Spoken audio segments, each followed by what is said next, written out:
Hello everyone, నమస్తే. Welcome to Shashi kitchen book. ఈరోజు recipe biscuits అండి. వాటికి ముందుగా 10 క్యాష్యూస్, 10 ఆల్మండ్స్ తీసుకోవాలి. అందులో 4 ఇలాచీ వేసి మిక్సీ పట్టుకోవాలి. ఇప్పుడు 1 కప్పు తీసుకొని అందులో అరకప్పు పంచదార, అరకప్పు పాలు వేసుకోవాలి. షుగర్ బాగా మెల్ట్ అవ్వాల్సిన అవసరం లేదండి, ఈ విధంగా ఉంటే సరిపోతుంది. పిల్లలకి స్నాక్స్ టైంలో ఈ బిస్కెట్లు ఇస్తే హెల్తీగా ఉంటారండి. ఒకసారి మీరు కూడా తప్పకుండా ఈ బిస్కెట్లని తయారు చేసి చూడండి. ఇప్పుడు 1 కప్పు తీసుకొని అందులో కప్పున్నర గోధుమ పిండి వేసుకోవాలి. అందులోనే 2 టేబుల్ స్పూన్లు కోకోనట్ పౌడర్, 2 టేబుల్ స్పూన్లు మనం ఇందాక మిక్సీ పట్టుకున్న cashew almond nuts powder, 2 table స్పూన్లు నువ్వులు, పించ్ ఆఫ్ సాల్ట్ వేసుకొని అవి మొత్తం కలిసే విధంగా కలుపుకోవాలి.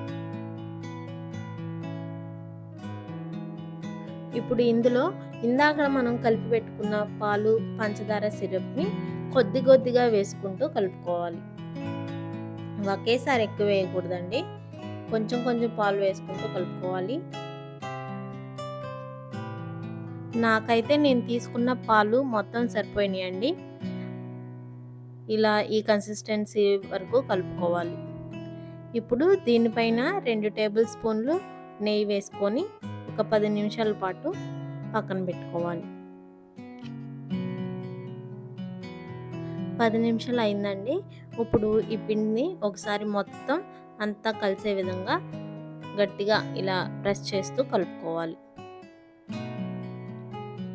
ఇలా కలిపిన పిండిని కొద్దిగా పిండి తీసుకొని చిన్న చిన్న రౌండ్ బాల్స్ లాగా చేసుకొని వాటిని 2 చేతులతో ఇలా ప్రెస్ చేయాలండి. ప్రెస్ చేసి ఇలా మనకి నచ్చిన షేప్లో తయారు చేసుకోవాలి.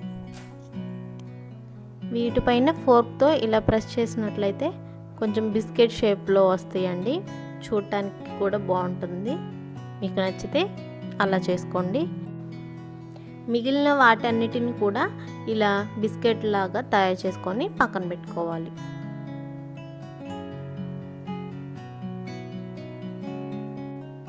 కొత్తగా మా ఛానల్ని చూస్తున్నట్లయితే ప్లీజ్ సబ్స్క్రైబ్ చేసుకోండి.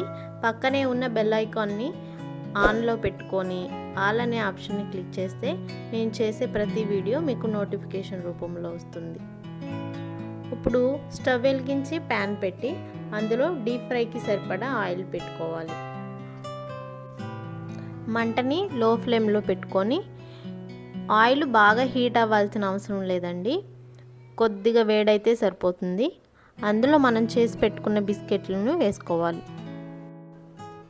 బిస్కెట్స్ని ఆయిల్లో వేయంగానే కదపకూడదండి. కాస్త సెట్ అయినాక కొంచెం ఫ్రై అయిన తర్వాత అటు ఇటు తిప్పుకుంటూ ఫ్రై చేసుకోవాలి. ఇవి మంచి గోల్డెన్ బ్రౌన్ కలర్ వచ్చే వరకు ఫ్రై చేసుకోవాలి. ఈ కలర్ అయితే సరిపోతుంది. వీటిని తీసుకొని టిష్యూ ఉన్న ప్లేట్లో వేసుకొని తీసుకోవాలి. ఏమైనా ఎక్సెస్ ఆయిల్ ఉంటే ఆ టిష్యూ పీల్ చేసుకుంటుంది.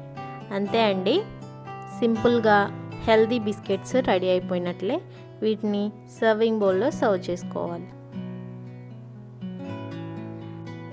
టేస్ట్ విషయానికి వస్తే చాలా బాగున్నాయండి. ఇవి పిల్లలు ఎంజాయ్ చేస్తూ తింటారు.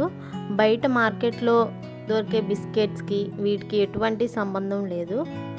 ఈ బిస్కెట్స్లో అన్ని హెల్దీ ఇంగ్రీడియంట్స్ మాత్రమే యూజ్ చేసామండి. సో మీరు కూడా ఒక్కసారి తప్పకుండా ఇవి ట్రై చేసి చూడండి. మీ పిల్లల ఆరోగ్యానికి చాలా మంచిది. Please like, share, subscribe to Shashi kitchen book. Thank you for watching. Bye bye.